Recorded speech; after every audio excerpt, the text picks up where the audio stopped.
Ladies and gentlemen, good day and welcome to Hindustan Foods Limited Q1 FY25 earnings conference call. This conference call may contain forward-looking statements about the company which are based on the beliefs, opinions and expectations of the company as on date of this call. These statements are not the guarantees of future performance and involve risks and uncertainties that are difficult to predict.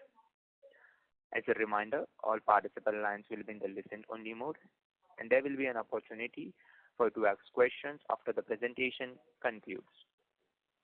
Should you need assistance during the conference call, please signal an operator by pressing star then 0 on a touchtone phone.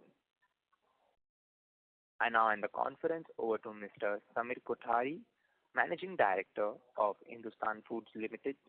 Thank you, and over to you, sir. Thank you. Good afternoon and welcome to our Q1 FY25 earnings conference call. I am joined on the call by Ganesh Argekar, Executive Director, Mayank Samdani, Group CFO, Vimal Solanki, Head Corporate Communications, and SGA, our Investor Relations Advisor. I hope everyone has had a chance to go through our updated earnings presentation uploaded on the exchange as well as our company website. It has been an interesting quarter for us here at HFL, where we did end up posting the highest ever turnover and profitability numbers, but still felt that thoda hai, thodi ki zarurat hai. Thanks to the heat wave and the extended summer, some of our product categories, including ice creams and beverages, performed exceedingly well, though in some other categories, we continue to see tepid volume growth and also deflationary pressures. Having said that, and in spite of me promising my team not to use the word green shoots, I have to say that we are witnessing some volume growth recovery. It's a little early to judge whether this is a revival of the consumption demand or a temporary blip caused by the elections and a base effect of the previous year. Suffice to say that we are cautiously optimistic about the future. While the FMCG sector slowly regains its momentum, we continue to be extremely bullish about our foray into footwear and are working hard on integrating the business and building a foundation to grow. In summary, the macroeconomic environment, particularly the inflation scenario, continues to present a complex puzzle, and we are working hard to make our business resilient to any shifts in the outside environment. We are striving to build a model where these shifts might affect our top line, but our bottom line should not be undermined because of these fluctuations. We are doing this by winning new customers, diversifying into new product categories, while continuing to invest in the FMCG business to be prepared for the return of the consumption demand as and when it happens. With this, I will now hand over the call to Ganesh Argekar, our Executive Director, to brief you on the operational highlights. Thank you, Samir. Good afternoon, everyone. I will now walk you through the operational and business highlights for Q1 FY25. As I mentioned in the last quarter interaction, the integration of Bati and the shoe business is a mammoth exercise involving regulatory approvals, integration of systems, processes, and more importantly, integrating large teams spread across multiple locations. While this quarter continued to be affected by these challenges, I am pleased to inform you that the integration of healthcare and wellness plant in Bati is progressing and it clocked the highest production in July 24 last month. We have received most of the regulatory approvals and have resumed exports to UAE, Australia, Africa, and in addition to the domestic business. The only approval that is pending is from the Russian FDA that is expected to take another year, thereby delaying exports to Russia. Additionally, the integration of the North shoe package is progressing and we expect it to be completed by the next quarter. In the meantime, we have started operations in the new sports shoe line set up in the south and are confident of ramping them to the full capacity by Q3. As a sign of a commitment towards the shoe business, the board has authorized an investment up to 50 crores in the wholly owned subsidiary KNS ShoeTech by way of subscribing to the rights issue. As mentioned by Samir, we continue to invest in our existing business and all the previously announced brownfield expansions at various sites including Hyderabad, Silvassa, Lucknow are progressing quite well. As far as new sites are concerned, the new ice cream factory that was being set up in Kundi, Haryana has been transferred to Nashik due to certain operational issues, and this has led to some delay in the project.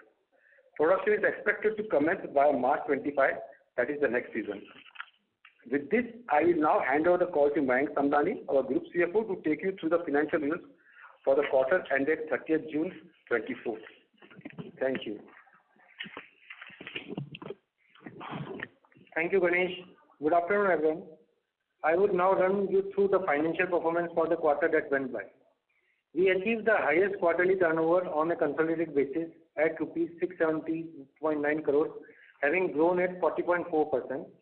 This was on the back of the seasonal uptake of ice creams and beverages, and in addition of the few businesses at Baddi and the new shoe business.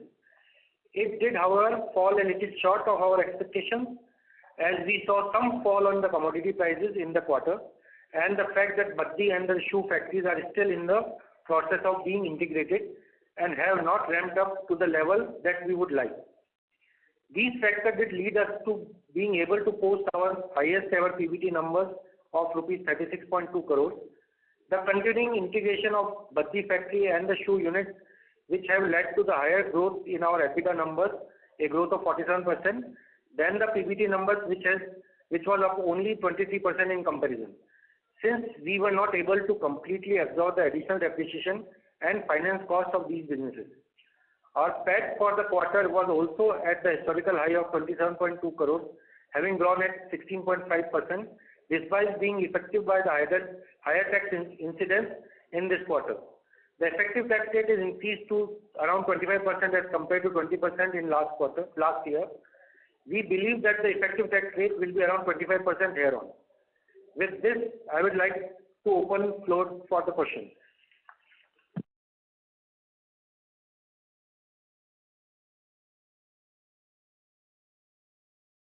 Thank you very much.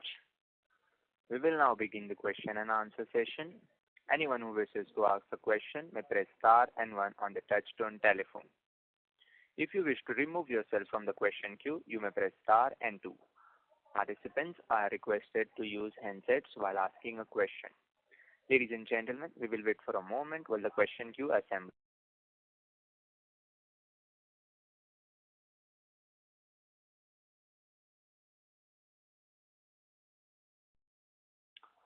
Our first question is from the line of Faisal Hawa from HG Hawa. Please go ahead. Samir, what is the kind of progress we are making on the private labels to be supplied to, say, modern retail or even for e-commerce companies? I believe we had a person who was handling it standalone. And is it now even 5% of our revenue totally?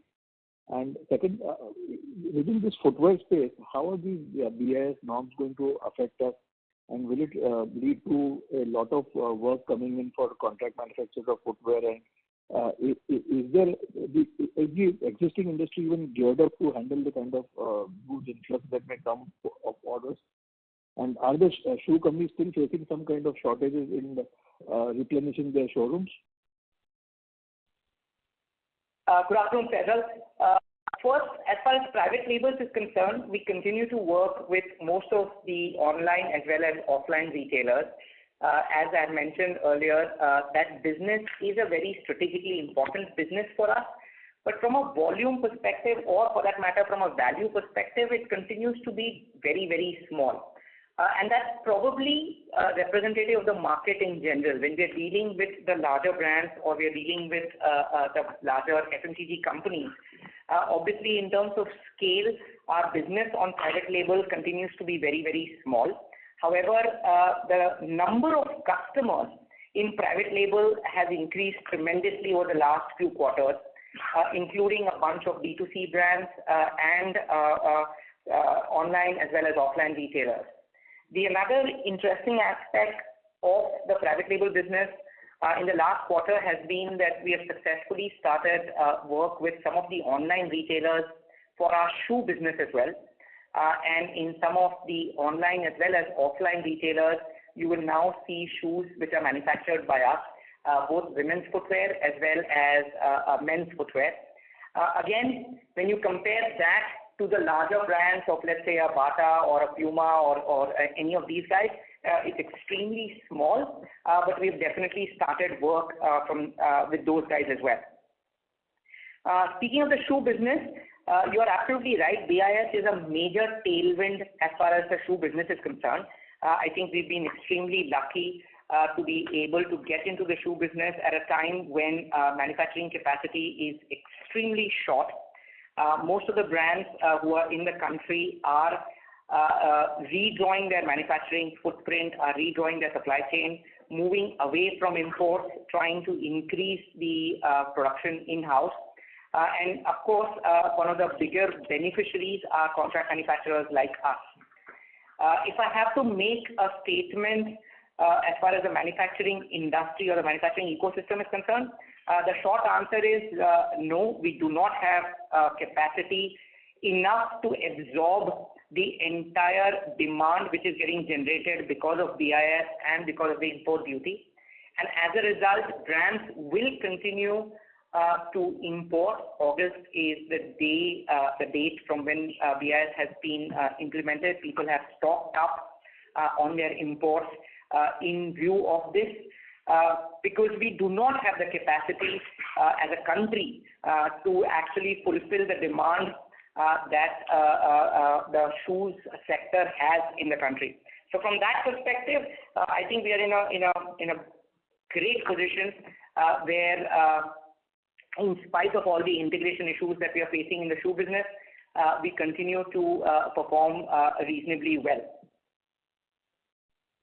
And one more thing is that what is the kind of, can you give some value to the total imports that these large shoe brands like Nike, Puma, Adidas would be making at this point of time into India? That's one. And second question is addressed to Mayank. If the entire shoe contracting, all our facilities are working to say 90 to 95% capacity utilization, would it be a right statement to make that our total EBITDA margin of Hindustan Foods would increase by around 1%?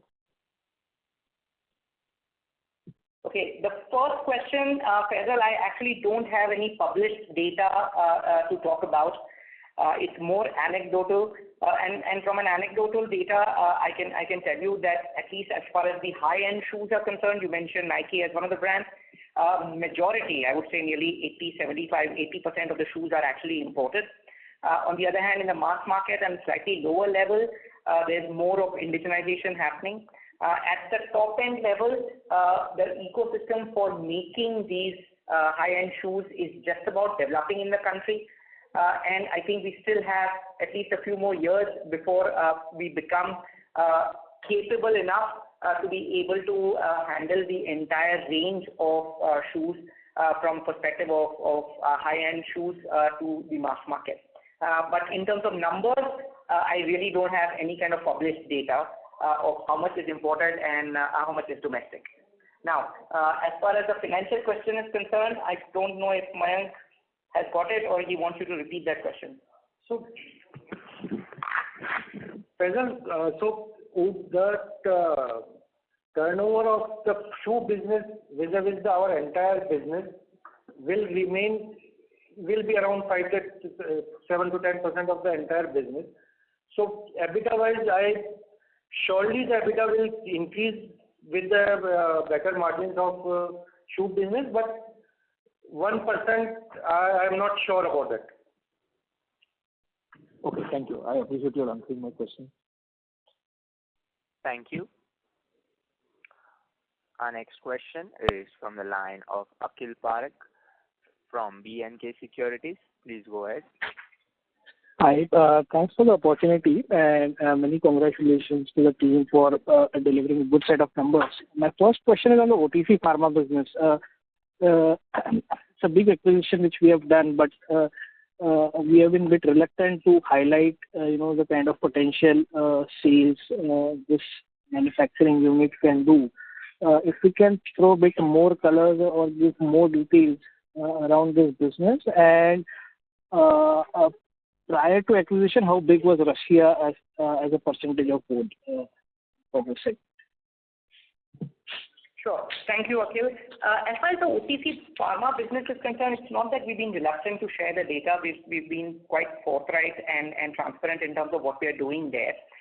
The difference is that it was a factory which was owned by the brand owner, and as a result, any kind of value numbers from a perspective of what they were doing as far as turnover is concerned versus what we will be doing as a contract manufacturer would not be a right comparison. We would be comparing apples to oranges because their turnover would include the margins, etc.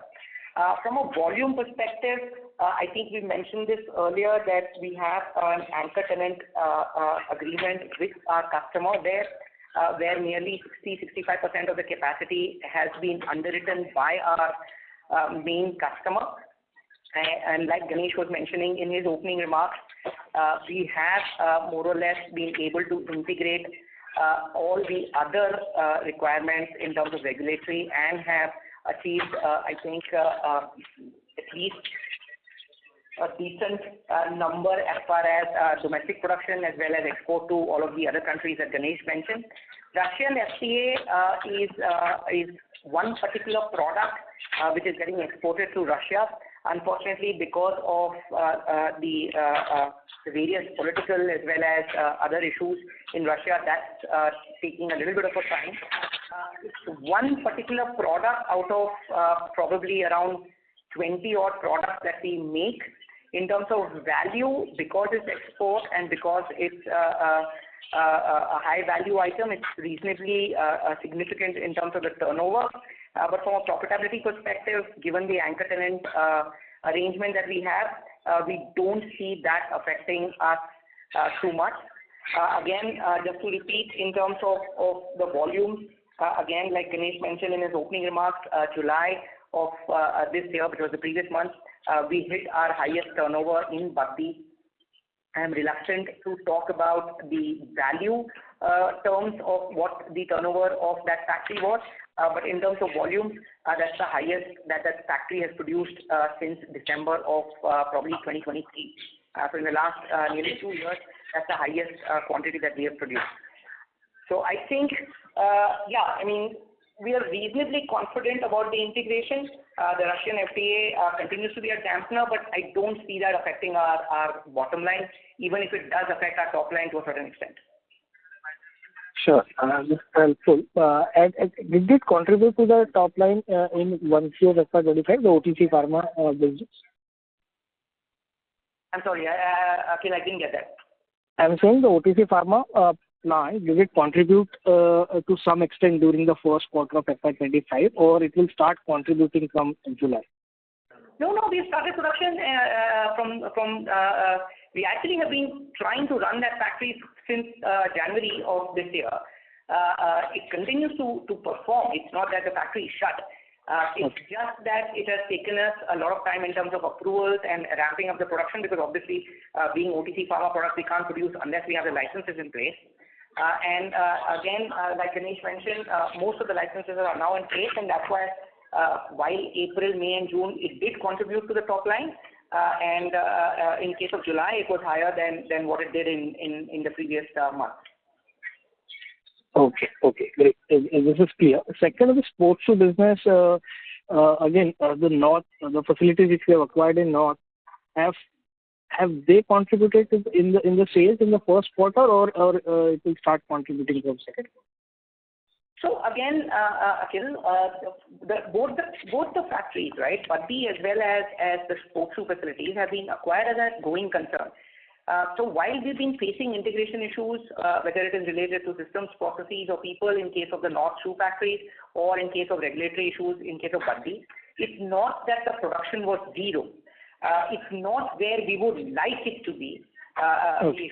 And which is why I in my opening remarks I said thoda hai but thodi ki zarurat hai.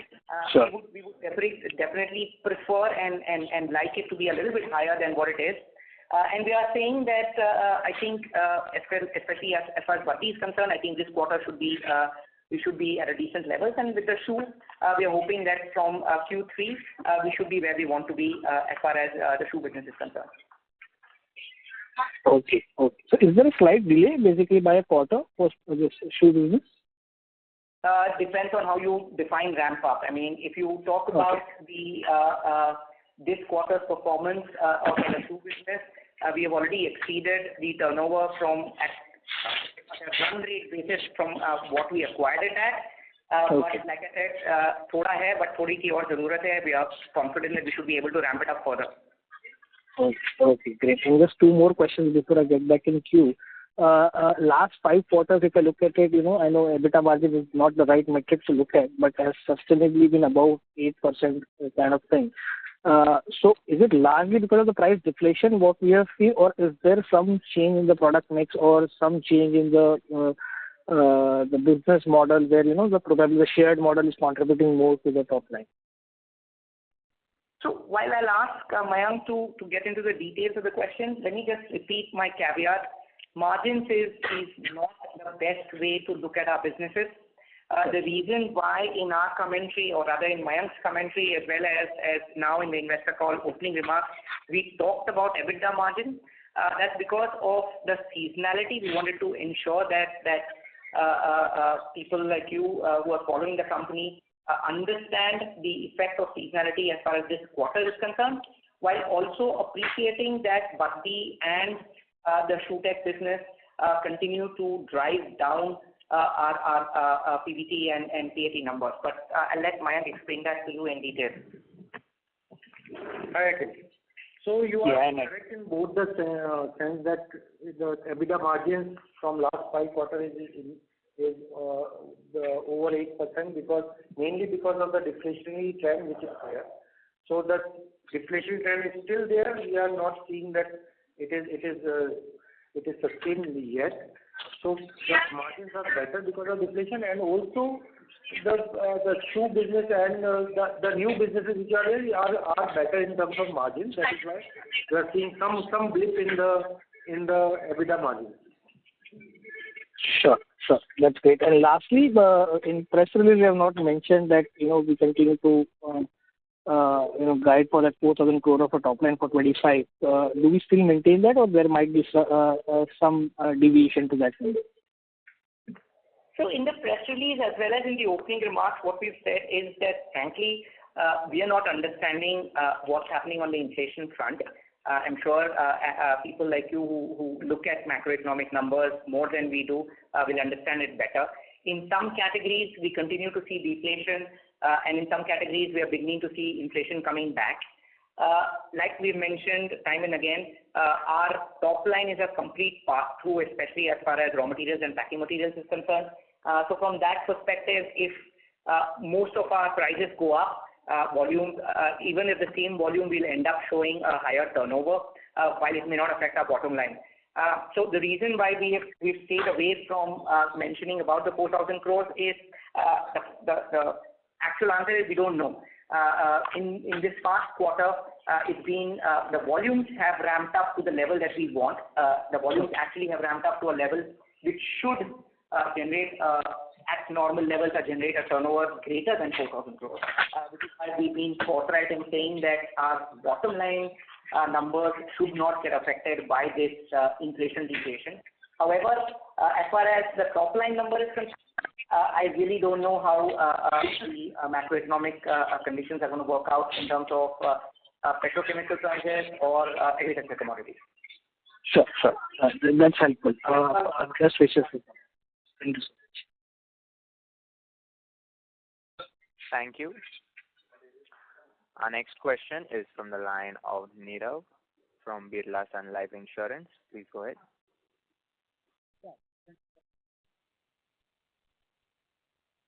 Hello, Nirav sir.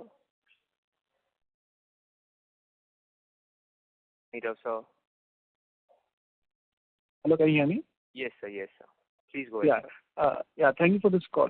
So I just wanted to understand a little more on details on the operation issues that you all faced, that you all done made you all shift the ice cream plant from Haryana to Nashik. So, and will that have any impact on the growth, on the revenue target that you all have for this year, and any change in the capex for the plant for this as of now?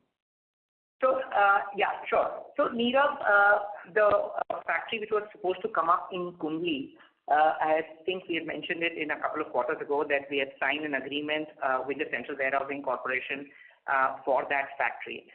Because of certain statutory reasons, when it came to giving the permissions for setting up the factory, the authorities suddenly realized that while the CWC Act permits them to do processing, it actually does not permit them to do manufacturing activities within their premises.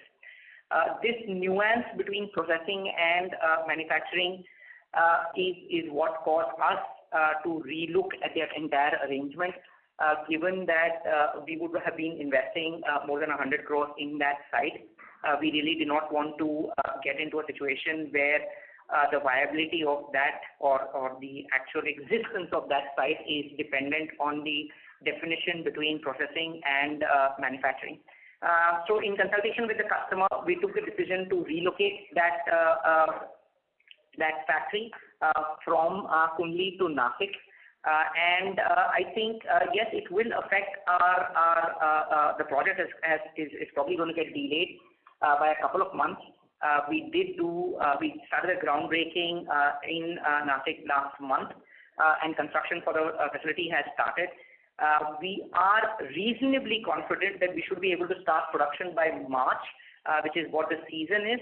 But if you look at purely the financial year, yes, it has gotten delayed by, I would say, at least 2 months. Again, does it change the annual target? I mean, we were expecting revenues to start coming from the fourth quarter from this plant. Not to a large extent. Again, I just want to repeat what I discussed with Akhil in the previous interaction. That revenue target to us or for us would be a lot more dependent on the inflation deflation of various commodities. As far as the ice cream business is concerned, given that we were earlier expecting it to start production in January and it would have taken a couple of months to ramp up anyways, I frankly am not sure that it would make such a large dent or it would make such a large difference for this financial year. Given that now that ramp-up period will happen between March and April, definitely it will make a difference of 1 month, 1.5 or 2 months, but that's during the ramp-up phase. So no, if you had to look at the turnover, I think the bigger fear or bigger downside risk is more about inflation deflation rather than about the delay of the acting project. Sure. Thank you, sir. But purely, again, Nirav, I'm repeating because it's unfortunate that we have to clarify this in every call, but the top line number to us is literally a pass-through. And we are reiterating in our press release as well as in our opening remarks, we do not expect that the bottom line numbers should get affected by any kind of inflation or deflation that happens as far as the top line is concerned. Understood. Thank you so much. Yeah. Thank you. Our next question is from the line of Nitesh from Quest Capital. Please go ahead. Hi, thank you for the opportunity and congratulations to the HFL team on stellar revenue growth during the quarter. So my first question is on the footwear business. So could you share, how the business has been ramping up and how much has it contributed to the revenues in this quarter? And how much do you think it will contribute in FY25? Nitish, we generally avoid trying to give specific numbers of any of our factories. As far as the footwear is concerned, I do understand that it's a new category, and frankly, even for us, we are debating about whether we should look at it as a separate segment, separate division, and start declaring numbers about this separately. But right now, I'm unable to do that. Let me come back to you in a couple of quarters once we are clear on what direction it is taking, and then maybe we'll start disclosing numbers for the footwear separately from our existing business. As far as how the business is ramping up, I'm going to just ask Ganesh to give you an inside view of what's happening. Hi, Nitesh. Hi. So the shoe business, we have been trying to integrate this totally. It's like we All our factories are connected with a common ERP program. We have a strong IT team in place. We also take help of external consultants for developing programs, customization of software, as well as reports. The integration is taking a little bit of time because of people, because of systems.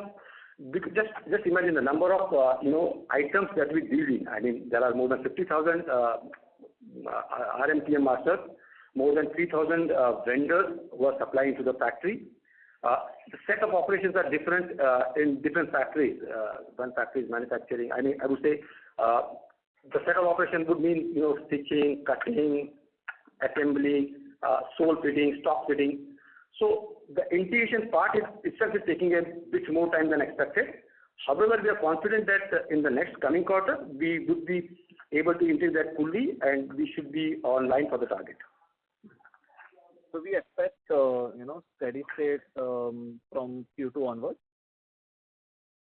Q3 would be the right, time where I would confidently say that we should be able to, ramp up production and integrate everything, all systems, people, everything in place. Understood. And as you mentioned that... Nitish, I'm sorry to interrupt, but steady state is probably not the right adjective, because while it will be steady state for the northern factories, the southern factories are new and will be ramping up between Q3 and Q4. So we actually expect for the turnover to grow from Q2 to Q3 to Q4. I would say at the end of Q4 is when our existing capacities will reach a steady state performance. Having said that, given that we are extremely bullish about this segment, I'm hoping that by Q4 we would have allocated some more capital to expand capacities in this segment. Okay. And as you mentioned that the footwear business is in the ramp-up phase. If it was completely all the integrations were done, how much of a margin improvement should we expect? Okay, difficult to say. I'm going to very nicely pass the question to Mayank and let him deflect this. How much of a margin? Nitish. Hi, Nitish. So as in one of the earlier questions, I had mentioned that for this year, the overall percentage of sales which footwear will do vis-a-vis the entire operation will not be very significant for this year, but the margin profile is better.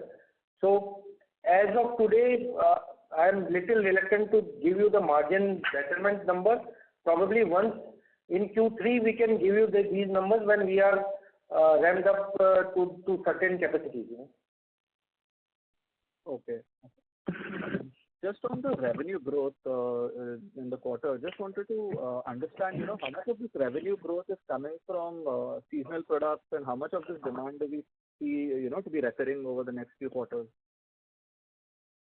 So again, can't discuss on percentages because of obvious reasons, but a large part of it is got to do with seasonal. A large part of it has got to do with the integration and the ramp up of the shoe business, which was not there in the previous quarter, as well as Bati, which is now beginning to ramp up as well.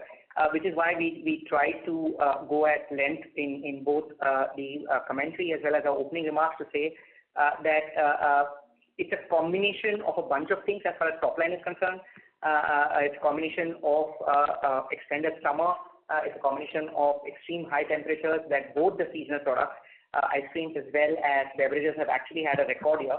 As far as beverages is concerned, I think since we've acquired the factory, which was way back in 2019-20, I think, this is the highest production that we've ever done. As far as ice cream is concerned, again, in the last 3 years that we've set up this facility, this is the highest production that we've ever done in ice creams. The shoe business, of course, is completely new. It was integrated on 1st of April. So the entire turnover which has come in from shoe business is not comparable to the previous quarters or to the previous year because it did not exist. As far as Bati is concerned, while in the previous quarter we did continue to have Bati, in the previous year, Bati was not part of the comparable figures. So as a result, a large part of the growth has come on account of these four things. A large part of our EBITDA as well as PBT, PAT numbers have been affected by these factors. And again, I think we tried to explain that, or at least Mayank tried to explain that about how our EBITDA numbers have changed as compared to PBT, PAT, etc. Happy to elaborate on that because I think that's a critical takeaway for us from this quarter as far as our financial numbers are concerned. Okay. So, that leads to my next question because our EBITDA growth is 44% and our PBT growth is around 23%. So, firstly, is our level of depreciation and finance cost at around 20 crores? Is this a steady state now? So, yeah, Mike. Yeah, so both the finance cost and the depreciation is 20 crores for this quarter. And till we do the next round of investment, this will be mostly the steady state now. Okay. And by when do we expect, financial leverage playing out and, reflecting in better PBT growth, more, closer to this EBITDA growth? So, Ditesh, if you look at our business model, right, as far as dedicated factories, etc., is concerned, from that perspective, we do not take on any kind of leverage as far as those are concerned. As far as financial leverage is concerned, there are two things playing out as far as the numbers is concerned. One is we've raised some money in the month of December. We've not completely deployed that money, and as a result, our ROEs will continue to get affected or remain depressed till we deploy that entire sum of money. As far as the shoe business is concerned, which is a shared manufacturing facility, that's where both operating as well as financial leverage will come into play. As the shoe business and Baddi ramp up, we are hoping that both the PBT and the PAT numbers will start improving in sync with the EBITDA numbers. Frankly, that's the reason why we've gone at length to explain that while EBITDA has increased by 40-odd%, our PBT has not increased in a similar proportion because Baddi and the shoe business continue to underperform as compared to our expectation. We expect that in the next couple of quarters that should change. And as far as the PAT is concerned, PAT will lag as compared to the previous year because of the change in the taxation rate. And I think it will take one full year for that to be washed out because the whole of last year we were at a much lower tax rate as compared to this year. Going ahead, however, our effective tax rate is expected to be 25%. So from a steady state perspective, that's where it should be. Okay, thank you. And just the final question, on the last call you had mentioned that, there are two assets which Vanity Case has, which we are thinking of planning to incorporate into Hindustan Foods.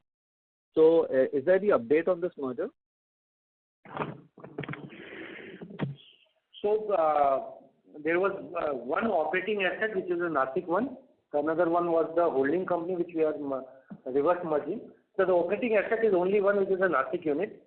So we will file the application to SEBI and the stock exchange in the month of September, and we expect that NCLT process will take another year to complete. But so we are hoping by September 25, the entire process will be completed.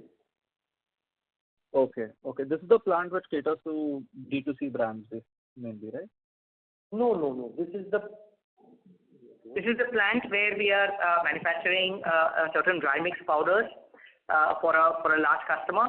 This is also the plant where we are relocating now the ice cream project. Okay. Thank you so much. Thank you.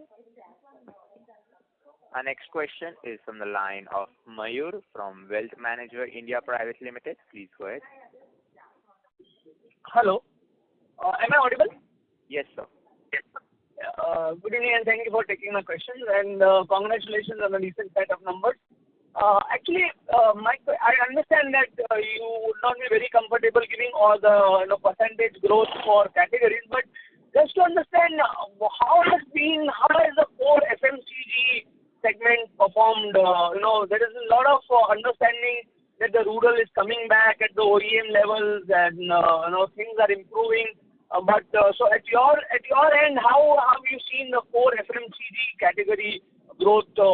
Is it closer to now double digit, or is it still very low in terms of growth, or is it flat? How has it performed? Mayur, in my opening remarks, I did mention that I will not talk about green shoots. And the fact of the matter is, the answer is we don't know. Yes, you're right that there's been some amount of euphoria coming back. There's some amount of good numbers coming back as far as rural demand, etc. is concerned. We really don't know, and it's too early to say whether this is a structural return of the consumption, or this is just something which has been caused because of the money of the elections, as well as because of just the base effect of the previous year.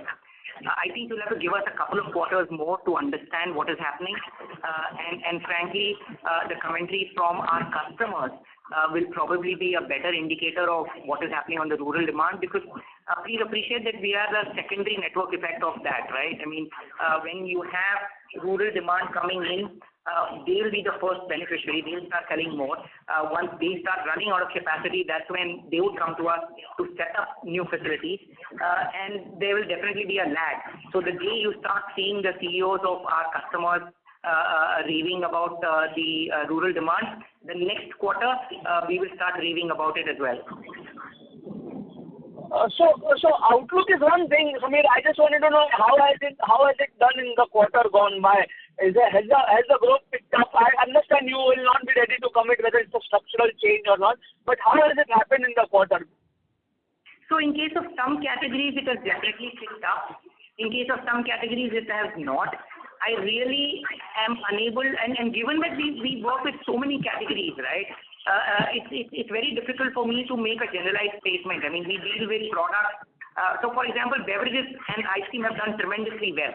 Is it because rural demand came back, or is it because it was just too hot? Incidentally, within the beverages segment, some of our customers did well. Some of them actually did not do well. Now, is it because those customers were... I meant the FMCG outside the seasonal products, sorry. I understand those are FMCG, but I meant outside the seasonal, which we know that it has done very well, right, in the quarter gone by. But I'm saying of the outside the seasonal products, the FMCG, core FMCG. Mayur, difficult to comment here. I really do not have that kind of data of being able to make a comparison, and I really do not want to go out on a limb and say that yes, Achhe Din are here, or that Achhe Din are coming, or that they are not coming. Either way, I don't think we have enough information right now. Okay, so last question from my side is, you in your commentary as well as opening remarks in the press release, everywhere you have been talking about this inflation, deflation impact, and you've been trying to explain. Is it too much on the top of the mind, and which are the categories which you feel, why is it so much of a point to be understood that is the impact in the coming quarter so huge that we need to worry about the impact of inflation, deflation on your sales numbers? Because I don't remember this as such a significant element, as a point of on the top of the mind, and which categories if you would like to call out? Mayur, if you look at the way we operate, right, and if you look at our business model, you will understand why we keep emphasizing about this. Frankly, the question that you're asking is exactly the reason why we are spending so much mind space on this. What people need to understand from our business perspective is that the top line number for us is completely governed by the inflation deflation, while our bottom line number remains constant irrespective of the price movement on our top line. The reason we keep saying this is because people keep asking us about whether 4,000 crores will happen, 5,000 crores will happen, what's the margin as far as PBT to sales is concerned. If you look at and in our previous interactions, we mentioned that if there's a deflationary environment, which was the case 2 quarters ago, our margins improved without us doing anything. While as an analyst you might appreciate and say that the management has done tremendous work to improve the margins, the fact of the matter is the margins improved just because our top line reduced. So that's the reason we keep emphasizing this. so many times, because unfortunately I don't think people appreciate that our business model is slightly different. We are a contract manufacturer, and within the contract manufacturing business, nearly 80 to 85% of our business comes from what we call dedicated manufacturing. I'm happy to take this call, this discussion offline, because we've elaborated on our business model in our investor presentations as well as other interactions. But I'm happy to get on a call with you and explain to you again. I understand. Sorry, just it's a clarification, not a question. When you look at the CPI, it's a clarification, not a question. Mayur, Okay. please. Thank you, Mayur. Okay. Yes, sir. Thank you. Our next question is from the line of Nihar Mehta from Bay Capital. Please go ahead. Hello. Am I audible? Yes, Nihar, we can hear you. Yeah. Hi. Thank you for taking the question and congratulations on continued growth. I just had one clarification on the increase in employee expense and other expense. So is it fully because of the integrations of shoes and OTC business, or is there some other element to it? The employee benefit expense is increased majorly because of the shoe business. As we have mentioned I think in the last interaction of investor call, we are told that we are taking around 4,500 people with the business. So this is the employee cost is the major cost there, which this will continue to be there in next quarters also. Okay. Thank you. That's it from my side. Thank you. Our next question is from the line of Devansh from Safe Enterprises. Please go ahead. Yeah. So thanks for the opportunity. So just a quick question. One is on our shoe manufacturing, like we did highlight, there's a lot of demand around there.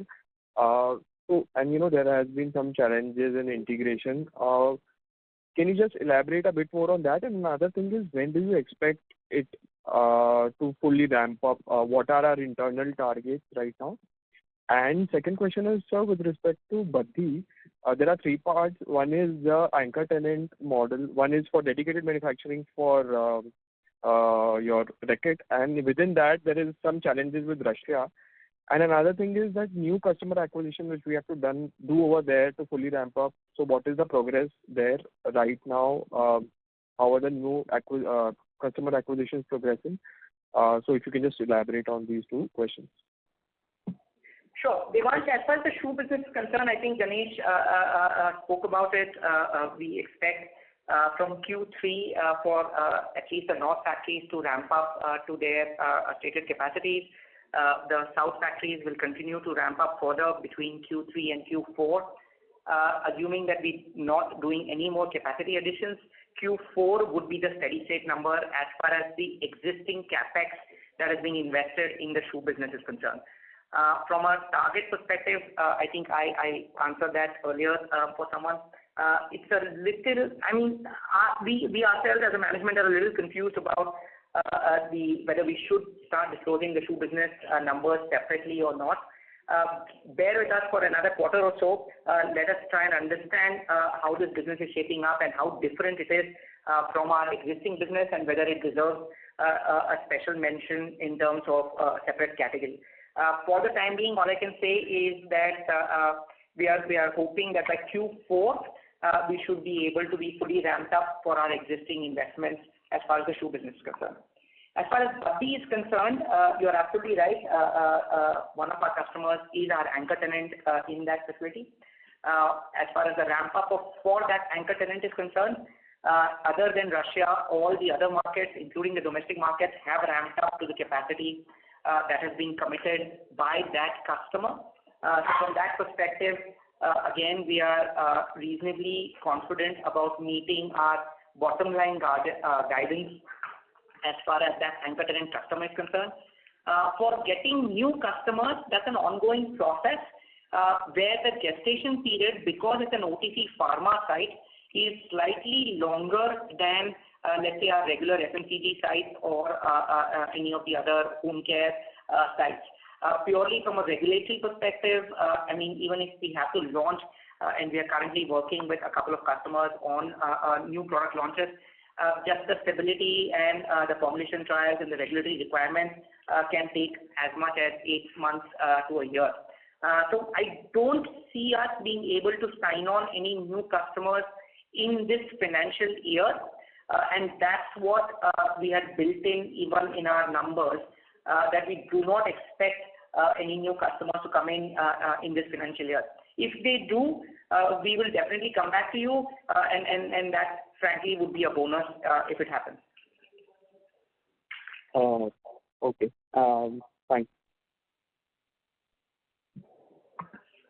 Thank you. Our next question is from the line of Kapresh Zawari from MK. Please go ahead. Yeah, this is Kashyap Zaveri from MK Investment Managers. Congratulations, Samir and team, for excellent numbers for the quarter. Just few clarifications I need. One, on this ice cream factory, when you shift from, let's say, Haryana to Nasik, Kundli to Nasik, your customers also need, product around that area. So in that case, ideally, he would have planned something for demand which is in and around, Nasik area. So, how does that work for him now? Kashyap, brilliant question. You're absolutely right. Ice cream being such a sensitive product as far as transportation cost is concerned. Yeah. You're absolutely right in terms of that.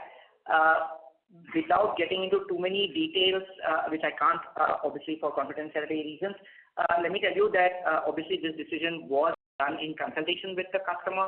The customer has to sign off because it's a dedicated factory. So unless the customer is okay with the site, we obviously cannot choose any of the sites.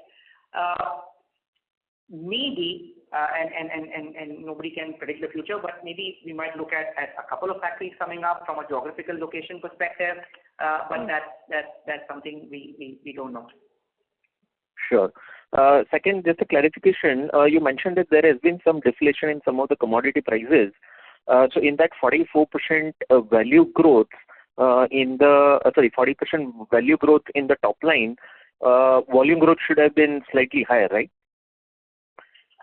I mean, I don't need a number. Obviously, it's difficult because there are too many businesses to handle, but overall. But you're absolutely right. I mean, I was explaining earlier.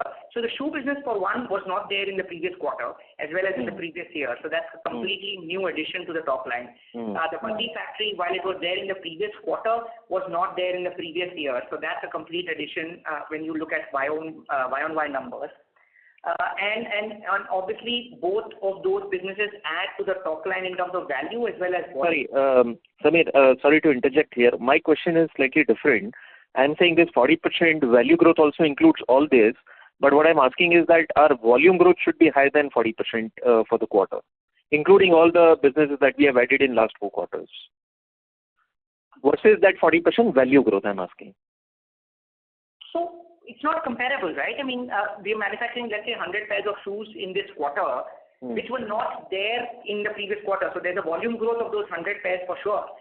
Similarly, let's say we manufacture 100 tablets in Batti. Again, if I look on Y-on-Y numbers, we did not manufacture 100 tablets in Batti last year because we did not have the Batti factory. So that's a volume growth as well. From our existing factories, again, then it comes to seasonality. The ice creams have had a record volume as compared to the previous quarter as well as the previous year. Same thing with beverages. They have had a record volume as compared to previous quarter as well as previous year. So yeah, it's a combination of volumes as well as value. I'm really not sure on what information I can give you which can help you better analyze that number. Maybe I can take this separately because I think I'm not able to put forth my question in a clear way. But let me take this up separately. The third question is on the warrant issuance. We received about 70 crores last year, and some of those investors have, sold some shares in the open market also. Now, what happens to those warrants? Are they still on in terms of full conversion? Sure. I mean, that's the idea, right? I mean, we have the reason the The secondary transaction has got nothing to do with the primary transaction. The primary transaction was done in the form of warrants because we were not sure of being able to deploy the entire sum of money right away, and we didn't want our ROEs to be depressed in the meantime. Even today, in spite of having deferred that money, we have nearly 70 crores, 70 or 75 crores lying in FDs, which has actually depressed our ROE numbers for this quarter. So the warrants issue has been done in the nature of warrants because we believe our requirement for capex will be spread out between the next 12 to 18 months. And that's the timing that we did as far as raising the money is concerned. Secondly, frankly, is not under the purview of our company anyway. So I am just unable to comment on that. Sure. And the last one is, if I look at difference between your standalone numbers and consolidated, there are two odd subsidiaries which are fairly large here. Will become eventually also much larger in the scheme of things. But the margins there, if I look at the difference between standalone and consolidated, seem to be very volatile. And in fact, this quarter, despite that, the top line difference has almost doubled. Our EBITDA, difference is just about, versus 21 crores, it's about 27 crores. So if Mayank can help us understand this. Yeah, while Mayank is doing his mental math as far as that is concerned, let me just quickly tell you from an operational perspective. Yeah. The structure is going to get a little complicated. We have some ice cream business with our subsidiary, which has a completely different margin profile vis-a-vis EBITDA as well as PBT, PAT. Right. Purely because the asset turns in the ice cream business are going to be much lower. And as a result, that number will not be comparable.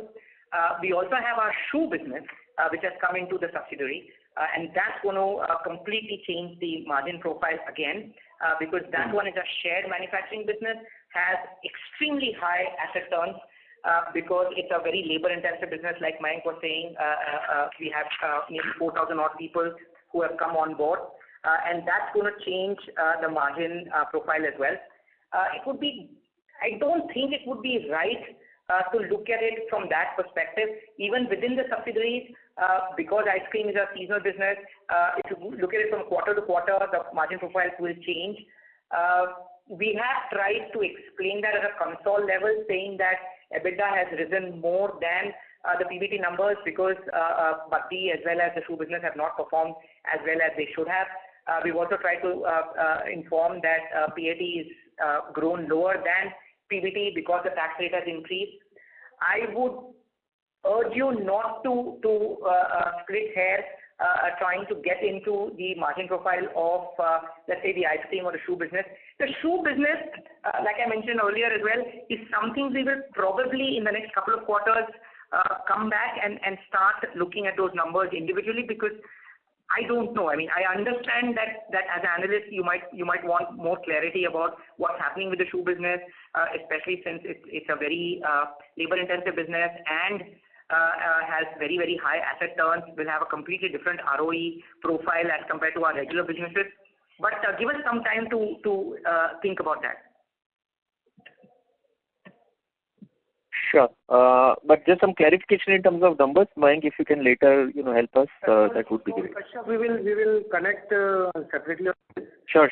Sounds great. A small answer that Bhakti and beverages is in standalone. So all the reasons what we have given to the consolidated numbers apply to these numbers also, because there is a seasonality in the standalone and there is a Bhakti which is underperformed, which is in the standalone. For the greater discussion, we'll connect on call separately. Yeah? Sounds good. Thank you so much. I'm done. Thank you. Our next question is from the line of Faisal from HG Hava. Please go ahead.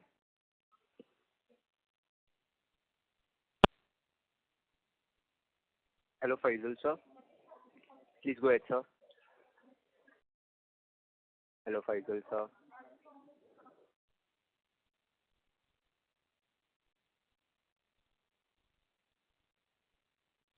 The line from Faisal, sir, has been disconnected. As there are no further questions from the participants, I now hand the conference over to the Mr. Vimal Solanki for closing comments.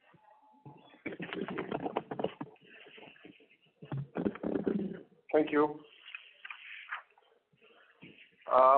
So while we faced some integration challenges and operational delays, our commitment to strategic investments and the strength of our diversified portfolio have enabled us to achieve significant milestones this quarter. Private label business at HFL is important and remains a focus. It also helps our business development and R&D busy and charged. Unfortunately, in the overall space, it will remain insignificant. While both footwear and OTG pharma are highlight categories at HFL, they are also the most complex businesses amongst all categories.